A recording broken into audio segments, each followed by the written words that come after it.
Hello, everybody. This is Pastor Chris Wilson from St. Andrew Christian Church, and here to talk about my sermon this coming Sunday on March the 10th.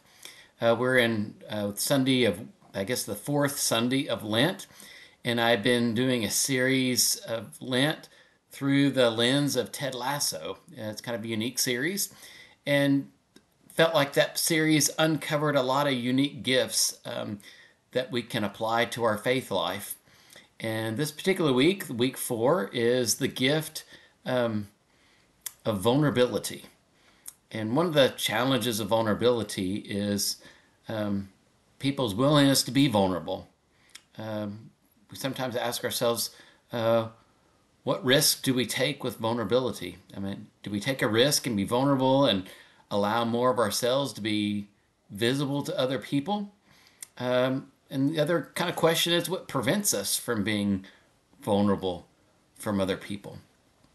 There are 3 particular characters we'll look at in the Ted Lasso series, I think, that capture the journey of vulnerability. One is Roy Kent, who starts out as a player and eventually becomes a coach. The other is Keeley, who has a few relationships in the series and displays a unique form of vulnerability throughout this whole season, the 3 seasons of Ted Lasso. And the other is the soccer player Colin, and he has a unique story, person that comes out in the middle of one of the series, and the whole idea of being vulnerable and the scariness of being vulnerable.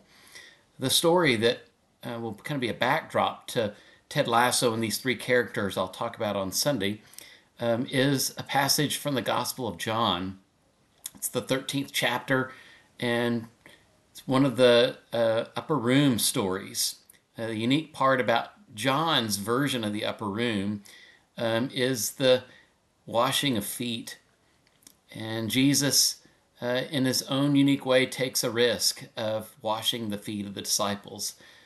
Does one of the most vulnerable actions a person can do for another person, and risks doing the most menial of tasks to show the greatest sign of openness, vulnerability, and care of another person, and breaks down a lot of walls by doing that act of foot washing with the disciples.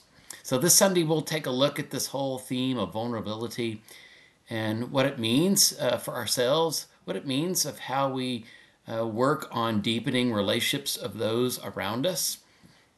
I think it'll be a unique sermon to reflect on in the season of Lent, as we think of it as a growth process, a learning process, a discerning process. One of the best and most important keys of any sign of real growth within ourselves is our willingness to engage some level of vulnerability with ourselves and others. So I hope you will join us on Sunday as we continue Lent with Lasso week 4. Hope you join us on Sunday.